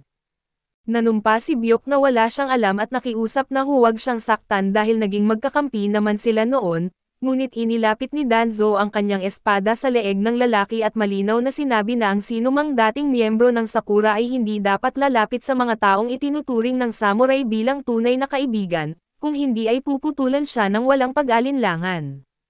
Habang pinapanood ang eksena ay napaisip si Bandana na sana ay tinapos na ni Danzo ang kalaban na iyon dahil baka maging banta pa siyang muli. Biglang may dumating na dalawang lalaking nakasuot ng hood at dinala si Byok. Napansin ni Bandana na sila ay miyembro ng Phantom at ito ang intelligence unit ni Mimiko, ang ikatlong court mage. Sa mga sandaling iyon ay nakatanggap si Mimiko ng liham sa pamamagitan ng uwak tungkol kay Marlies. Nakaramdam ng awa si Bandana kaso ayon sa utos ng kanyang master ay kailangan niyang baliwalain ang babaeng iyon, kaya naman nagpasya siyang tumungo sa bayan kung saan lumaki si Kurt. Sa susunod na eksena sa isang misteryoso at madilim na lugar sa likod ng isang lagusan, nakahiga si Marlies, ang priestess ng Blazing Dragon Fangs, sa ibabaw ng isang malaking mahiwagang bilog. Halatang masyado na siyang mahina para makatayo at makaraan ang ilang araw. Sina Kans at Danzo ay nakatitig sa isang kamangha-manghang tanawin at nagtataka kung ito ba ay realidad o pantasya. Isinasaalang-alang na 3 araw lang ang nakalipas ay bakanteng lote lang ito at ngayon ay tila parang isang portal patungo sa ibang mundo. Malapit sa kanila at napansin ni Sena ang punong papamomo sa hardin, kaya dapat daw ay sa susunod na tagsibol pa magkakaroon ng masasarap na bunga.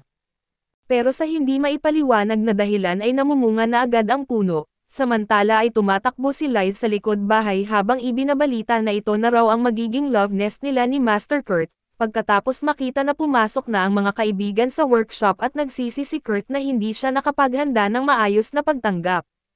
Ngunit tiniyak ni Julie na kahit ganoon ay kahanga-hanga na ang nakita nila, gayunpaman ay gusto pa rin niyang silipin ang loob ng istruktura. Ipinakita muna ng Mason ang pasukan at pagkatapos ay ipinakita niya ang dalawang palapag sa ilalim ng lupa.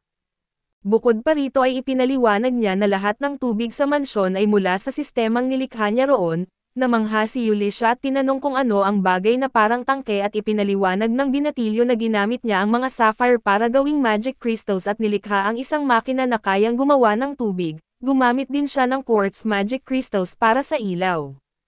Ang enerhiya ay nakaimbak sa amethyst at kaya nitong manatiling may ilaw ng isang buong taon kahit hindi patayin ang kuryente. Sunod naman niyang ipinakita ang mga kwarto kung saan matutulog ang bawat isa at ang mga unan at kumot ay gawa sa mga balahibo ng griffon na kanyang hiningi. Nagsaya si Liz at sinabing naamoy niya si Master Kurt sa isa sa mga kumot, kahit na ipinaliwanag ni Yulisha na ang amoy ay galing sa griffon at hindi pa rin nagbago ang reaksyon ni Liz. Ipinakita ni Kurt ang silid ng Alluremeister at sinamantala ang pagkakataon upang itanong kung kailan ito darating. Nagpalusot si Yulisha at sinabing abala raw ang master kaya na-delay ang pagdating nito, pagkatapos ay tinanong niya kung saan natutulog ang Mason na sagot ni Kurt, dahil siya raw ang tagagawa ng mga simpleng gawain at naisip niyang matulog na lang sa maliit na pahingahang lugar malapit sa kusina. Nang makita ng grupo na tila handa si Kurt matulog sa tila kulungan ng baboy dahil iniisip niyang wala siyang halaga, sinubukan nilang kumbansihin siya na doon na lang sa silid ng Alluremeister matulog pansamantala hanggang dumating ang tunay na may-ari. Makalipas ang 2 oras at sa wakas ay napapayag nila si Kurt na doon na muna tumuloy. Matapos nito ay tinanong ni Yulisha kung kaya ba ni Kurt na lagyan ng curse barrier ang buong mansyon, ngunit umamin ang binatilyo na medyo mahirap iyon para sa kanya kaya't ginamit na lang ni Yulisha ang mga anti-curse talismans na ibinigay ni Mimiko. Ngayon naman para sa silid ni Lysette na sa tingin niya ay pinakamahalaga at iniisip niyang lagyan iyon ng espesyal na proteksyon, biglang tumakbo palabas si Liz mula sa kanyang silid at takot na takot ang kawawang babae. Akala ni Liz si Kurt ang nasa labas ng kanyang silid kaya agad niya itong inanyayahan na matulog sa kama niya. Naiinis si Julie at tinanong kung saan natutunan ng prinsesa na iyon ang mga ganoong bagay. Binalik ni Liz ang tanong at tinanong si Julie kung nagseselos ba siya. Nawalan ng kontrol si Julie at pilit na itinangging nagseselos siya at kahit halatang halata na, gayunpaman ay naalala niyang si Kurt ay isang inosente at dalisay na lalaki, kaya pinaalalahanan niya si Liz na dahan-dahanin lang ang paglapit dito. Samantala ay abalang-abala si Kurt sa kusina sa paghahanda ng pagkain para sa lahat at biglang pumasok si Liz suot ang isang mapang-akit na kasuotang parang waitress para raw tumulong kahit papaano. Kaagad namang sumingit si Julie at tinanong kung anong bahagi ng mag-relax ang hindi naintindihan ng prinsesa na lalo pat ganoon pa ang kasuotan niya. Ayon naman kay Kurt na medyo nagtataka rin siya pero sinabi raw ni Liz na normal lang daw ang kasuotan niyang iyon sa kanilang bayan. Sa sandaling iyon ay bumukas ang pinto ng kusina dahil naamoy ni Sena ang bagong lutong tinapay, pero nagulat siya sa suot ni Lislot kaya agad siyang napakunot noo. Kinumpirma naman ni Kurt na may tinapay nga sa oven at magiging normal na iyon tuwing umaga sa bahay na iyon, nang tanungin niya kung mas gusto ba ng mga babae ang kape o tsaa at kumikislap ang mga mata ni Yulisha at agad niyang naisip na si Kurt ang perpektong asawa sa bahay, dahil dito ay bigla niyang ninais na mapasa kanya si Kurt bilang asawa. Pagdating ng oras ng kainan at siya ang unang nagpuri sa pagkain ng may labis na kasiyahan, si Sena naman ay tumingin lang pero halatang nasiyahan din siya at habang si Danzo ay nagsabing ramdam niyang pinuno siya ng enerhiya ng pagkain.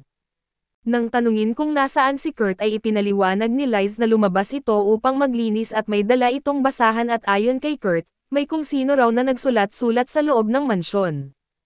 Alam ni Yulisha na malamang ang tinutukoy ni Liz ay ang curse protection kaya dali-dali siyang tumakbo upang pigilan si Kurt. Nabanggit kasi ni Mimiko noon na hindi na maaaring alisin ang mga talisman kapag ito'y nailagay na ngunit pagdating niya sa silid ni Liz, nakita niyang nililinas na ni Kurt ang huling marka sa pintuan.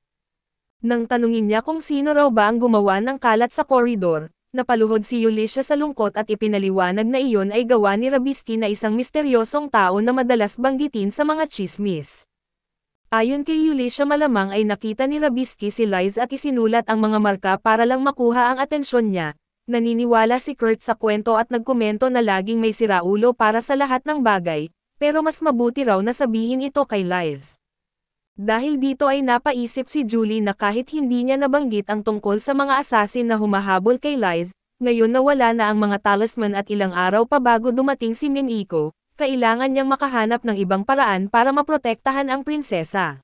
Ilang araw ang lumipas mula noong insidente at sa kabutihang palad ay walang naganap na pag-atake sa buhay ni Liza. Laking ginhawa ni Yulisha na makitang maayos ang kalagayan ng prinsesa kahit na binura ni Kurt ang mga magic circle na nagtataboy ng sumpa. Iniisip niya kung ito ba ay dahil hindi alam ng kanilang mga kalaban ang kinaroroonan nila, o baka naman dahil ang mga luto ni Kurt ay siyang pumapawi sa lahat ng sumpa nang hindi nalalaman ng iba at dumating na rin sa lungsod si Mimiko at pinalawak niya ang kanyang network ng mga spy upang mahuli ang kanilang mga kalaban, kaya iniisip ni Yulisha na maaari silang makapahinga ng panandalian.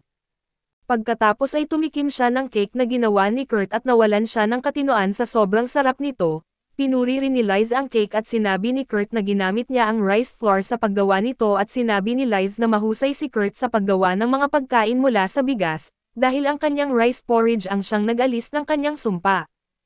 Hiling niya kay Kurt na ipagluto siya nito ng porridge tuwing siya ay masumpa, ngunit sinabi ni Kurt na hindi na kailangan iyon dahil hindi na siya madadapuan muli ng sumpa at nagulat si Yulisha sa narinig at tinanong si Kurt kung paano siya nakasisiguro. Gayong dati ay sinabi niya na mahirap gumawa ng barrier na panlaban sa mga sumpa.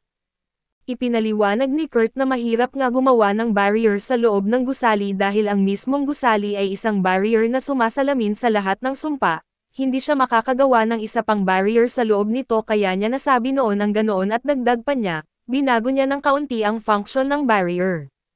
Sa halip na ibalik ang sumpa sa gumagamit ay pinapaliwanag nito ang tao dahil ayaw niyang may masaktan dahil sa sumpa, agad na umalis si Yulisha upang ipaalam ito kay Mimiko at sa iba pa, samantala ay tinanong ni Kurt si Liz kung gusto niyang sumama sa pamimili.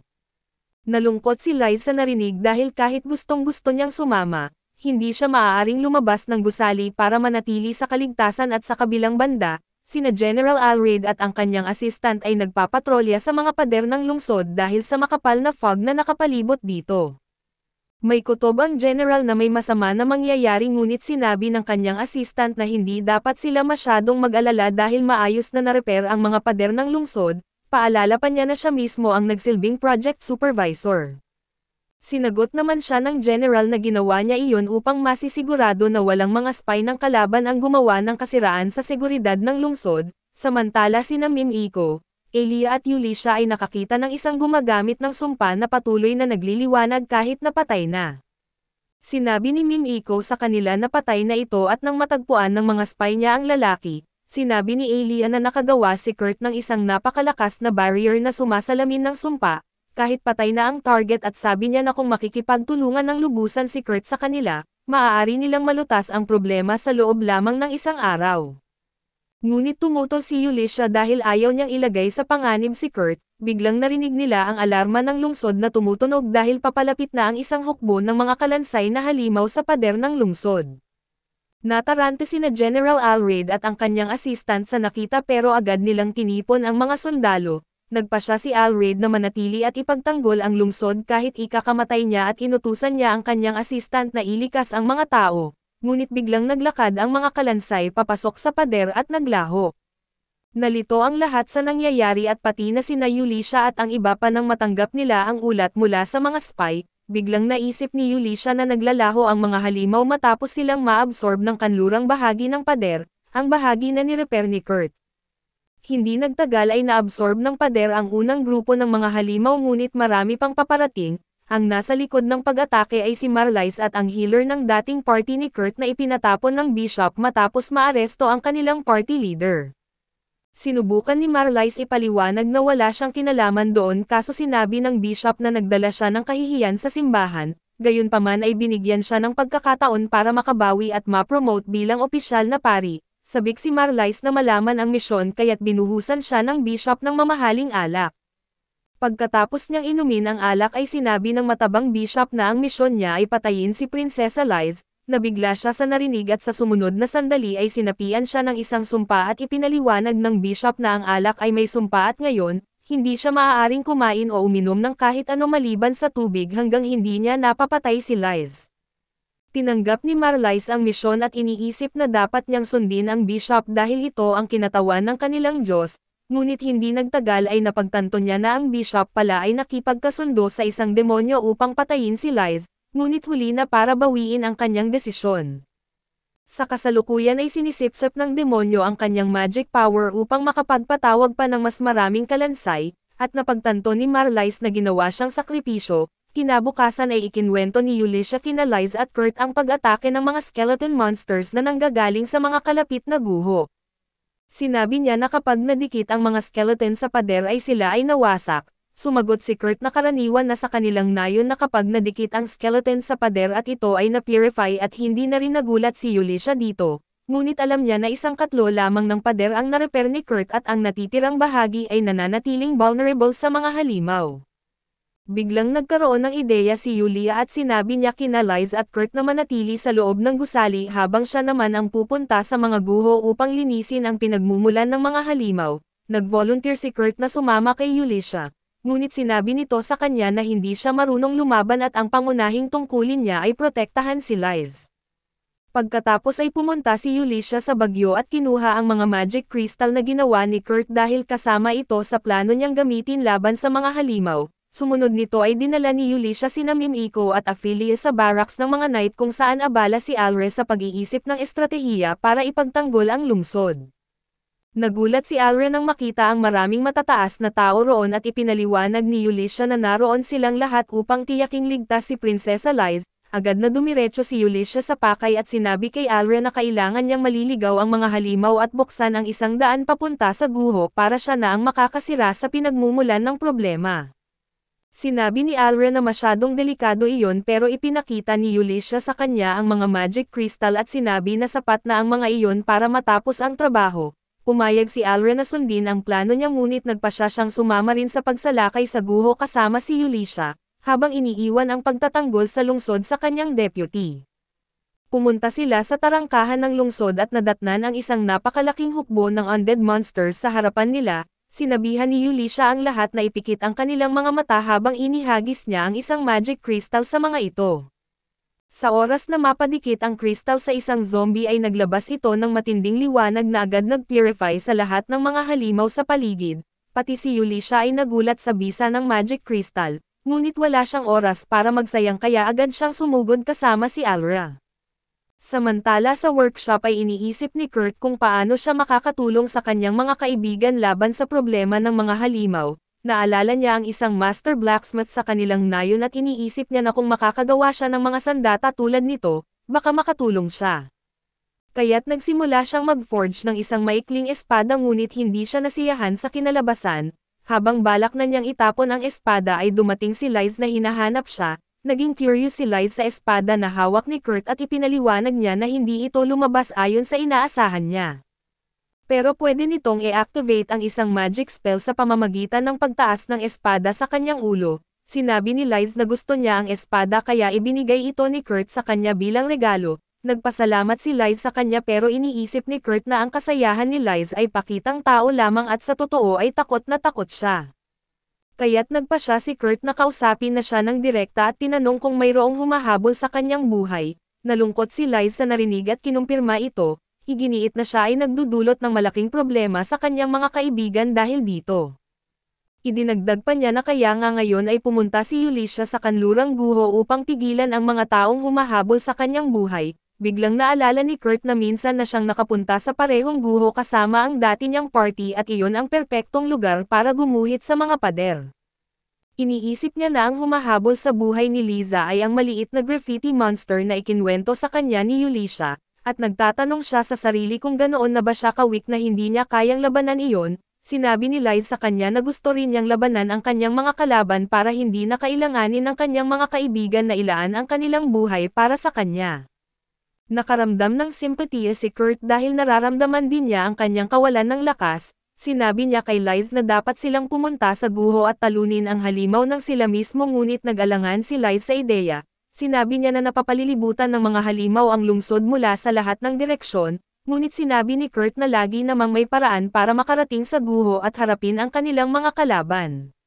Sa kabilang banda si Liz ay nagbihis para pumunta sa guho dahil gusto muna niyang magmukhang maayos bago lumaban. Tiningnan niya ang kutsilyong ibinigay sa kanya ni Kurt at naalala niyang sinabi nito na may mahiwagang kapangyarihan iyon na ma-activate kapag itinaas niya ito sa kanyang ulo. Naging curious siya sa mahika kaya hinugot niya ang kutsilyo at itinaas ito sa kanyang ulo. Pero wala namang nangyari at sinabi ni Kurt na kailangan na nilang umalis, ngunit pagtalikod niya ay may nakita siyang nakakagulat. Samantala sina Yulia at Alra ay patuloy na lumalaban sa napakaraming zombie habang papunta sila sa guho. Paulit-ulit silang inaabutan ng mga zombie at iba pang halimaw kahit na pinipilit ng Vice Captain na ilihis ang karamihan sa mga ito, iniisip ni Yulia na kailangan na nilang mapabilis at hanapin ang pinagmumulan ng mga halimaw. Bigla niyang narinig si Alra na umungol sa sakit at paglingon niya ay nakita niyang sugatan ito. Habang sinusubukan niyang lapitan si Alra ay sinugod naman siya ng mga halimaw. Aabutin na sana niya ang isang magic crystal nang biglang dumating ang mga adventurer na inupahan ng kanilang workshop para tumulong sa laban. Sina Kans at Danjo ang humarap sa mga halimaw habang si Sena ang nagkumpirma na galing nga sa guho ang mga halimaw at malamang na nasa ilalim ng lupa ang pinanggagalingan nila. Sinabi ni Yulia sa lahat na ipikit ang kanilang mga mata bago ihagis sa lupa ang isang magic crystal para lipulin ang mga halimaw gamit ang liwanag nito. Pagkatapos ay nagtuloy sila papasok sa guho at binigyan ni Yulia si Alra ng isang test tube at sinabi nitong sabaw lang iyon na gawa sa halamang gamot, pero pag inom ni Alra ay agad na gumaling ang mga sugat niya at niwala ni isang peklat na naiwan. Hindi makapaniwala si Alra na sabaw lang ang gamot na iyon pero iginiit ng mga adventurer na marami pa siyang ikagugulat sa mga kakayahan ni Kurt. Biglang lumabas ang panibagong grupo ng mga halimaw mula sa guho at sinabi ni Kans kay Yulia na sila na ang bahala roon. Tatlo silang sumugod sa mga halimaw habang sina Yulia at Alra ay palihim na pumasok sa loob ng guho. Samantala ay nanghihina na si Marl at napagtanto niyang kapag ginamit pa ng demonyo ang kapangyarihan niya para magsama ng halimaw sa loob ng 2 alon pa, mamamatay na siya. Nagpa siya ang demonyo na silipin ang progreso ng kanyang mga alagad at nakita niyang pinalilibutan nila ang Vice Commander, pero gumamit ito ng magic crystal para tuluyang lipulin ang lahat at hindi niya maunawaan kung ano ang nangyari. At pati si Marl ay naguguluhan dahil ngayon lang siya nakakita ng magic crystal na kayang gawin iyon.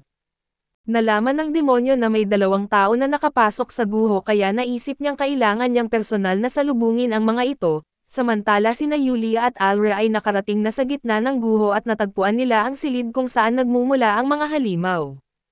Inihagis ni Yulia ang isang magic crystal sa sahig at biglang naglaho ang lahat ng halimaw. Pero hindi pa rin sigurado si Yulia kung natapos na ba niya talaga ang ugat ng problema at habang naglalakad silang dalawa, biglang lumitaw ang demonyo upang salubungin sila. Sabi ni Yulia na siya na ang huling kalaban na kailangan nilang talunin kaya agad siyang sumugod. Inihagis niya ang isang magic crystal sa ere at pinag-slash ito dahilan para magkaroon ng malakas na liwanag, pero hindi iyon sapat para paalisan ang demonyo. Binanggit ng demonyo kay Yulia na kung wala lang siyang walang hanggang buhay na delikado sana talaga ang atake niya. Biglang umatake si Alra kay Demon Lord pero hindi ito umiwas at agad gumaling ang mga sugat niya at sabi ng demonyo kina Yulia at Alra na hindi naman sila masama para sa mga tao. Sabay ipinakita sa kanila ang imahe ng mga kabalyero na nahihirapan sa pakikipaglaban sa mga halimaw. Tinawag niya silang mga tanga dahil inilalagay nila sa panganib ang buhay nila para lang protektahan ang syudad at ang prinsesa, pero sinabi ni Alra na hinding-hindi hahayaan ng kanyang mga kabalyero na gawin ng isang demonyo ang gusto nito. Nagpa siya ang demonyo na tapusin na sila at nagsaman siya ng malalakas na halimaw, sabay sabing hindi kayang pigilan ng mga adventurer sa gate ang mga ito at sa huli ay aabot din sa pader ng syudad at wawasakin ito. Sina Yulia at Alra ay sabay na umatake habang abala pa ang demonyo sa pagiging kontrabida, pero pinulot lang nito ang sariling ulo at ibinalik muli na parang laruan. Nagsimulang matakot si Yulia dahil anuman ang gawin nila ay parang hindi talaga nasasaktan ang demonyo, at kung sakaling makalusot ang mga halimaw sa depensa ng syudad, maraming inosenteng tao ang mamamatay. Tuwang-tuwa ang demonyo sa itsura ng takot sa mukha ni Yulia at sinabi niyang malapit na raw matupad ang kinatatakutan niya, samantala ay sobrang pagod at gutom na si Marl sa loob ng summoning room, wala na siyang lakas para tumakas o burahin ang magic circle. Ang hiling niya na lang ay matikman ulit ang luto ni Kurt at bigla niyang narinig ang boses ni Kurt na nagsasabing dapat silang maghukay dito, At inisip niyang imagination lang iyon pero ilang saglit lang ay bumasag si Kurt sa sahig ng guho at lumabas, pareho silang nagulat nang makita ang isa't isa. Tinulungan ni Kurt si Liz na tumayo at inakala ni Marl na alam na ni Kurt na siya ang nasa likod ng tangkang pagpatay sa prinsesa, at dinala pa niya ang prinsesa doon para kumbonsihin siyang tumigil at tinanong ni Liz si Kurt kung sino ang babaeng nakahiga sa Magic Circle. Sagot ni Kurt ay isa siyang madre at healer ng dati niyang grupo. Sabi ni Marl ay dating madre na lang siya dahil pinalayas na siya ng simbahan. Tinanong siya ni Kurt kung kaya ba tinarget niya si Liz at nagpa siya si Marl na sabihin ang totoo na si Bishop Tristan ang may plano nito, pero hindi man lang siya pinakinggan ni Kurt at tinanong pa siya kung nasisiraan na ba siya ng bait dahil sa pagkatanggal at nagsimula siyang mag-drawing ng kung ano-anong bilog. Naguguluhan si Marl pero narinig ni Liz ang lahat at doon niya na-realize na ang tunay na kalaban ay ang obispo. Pinagalitan ni Kurt si Marl dahil sa pagvandal sa paligid at nagpasalamat si Liz kay Kurt dahil nagalit ito para sa kanya. Hindi na alam ni Marl kung ano ang pinagsasabi ng dalawang tanga at tapos tinanong siya ni Kurt kung nasaan si Yulisha, dahil dapat andoon na raw siya para ayusin ang lahat. Sabi ni Marl ay nasa itaas ito kaya't nagpa siya si Kurt na puntahan siya. Sinabihan niya si Liz na manatili muna roon para ligtas siya pero nagboluntaryo si Liz na siya na lang ang aakyat para salubungin si Yulia. Ipinaliwanag niya kay Kurt na hindi na ito kailangang mag-alala dahil ang taong gusto siyang patayin ay nasa harap lang niya at hawak niya ang kutsilyong ibinigay nito sa kanya kanina.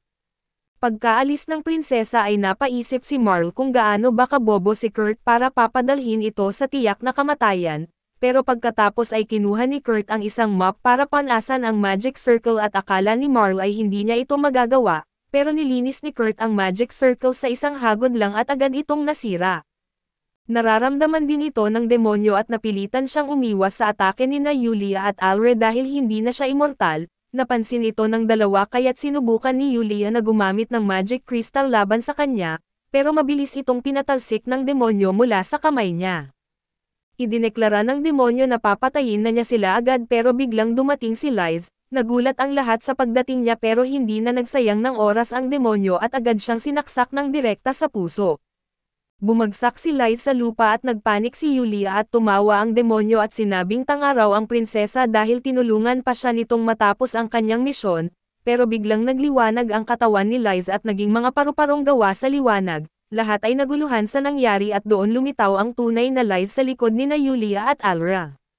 Hindi makapaniwala ang demonyo na ilusyon lang ang tinamaan niya dahil ramdam niya na parang totoong tao iyon. Binanggit ni Liz na iyon ay dahil sa kutsilyong ginawa ni Kurt para sa kanya, ipinaliwanag niyang may kapangyarihan ang kutsilyo na lumikha ng perpektong ilusyon na kayang maisahan kahit sino. Agad siyang muling inatake ng demonyo pero ilusyon din pala iyon. Ang tunay na Liz ay lumitaw sa tabi ng magic crystal at binasag ito at napasigaw sa sakit ang demonyo habang winawasak siya ng liwanag.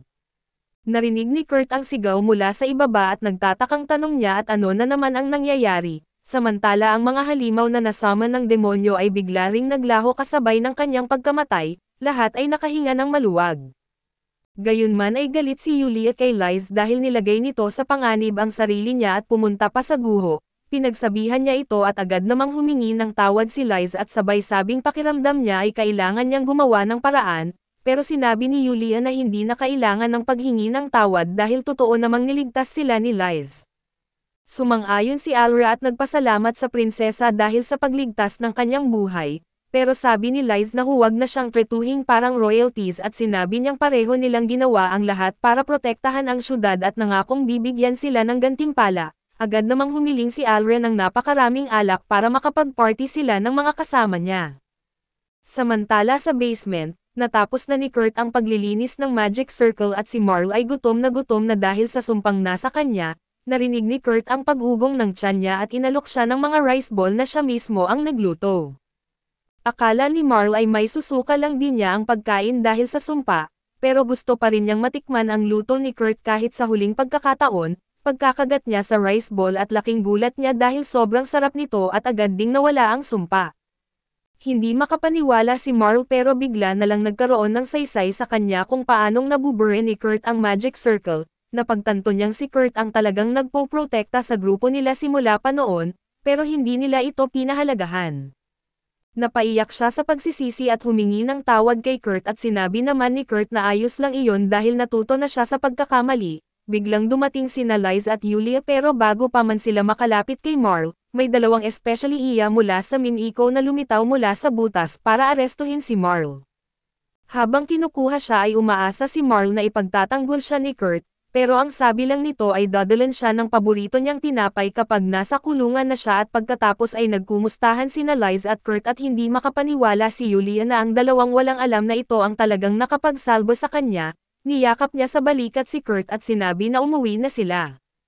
Kinagabihan ay may salo-salo para sa lahat ng mga kabalyero. Abalang-abala silang kumakain na parang walang ibang iniintindi at nag-aalala si Kurt dahil siya ang nagluto, at sa tingin niya ay pinipilit lang kainin ng mga kabalyero ang pagkain dahil wala man lang nagsasalita.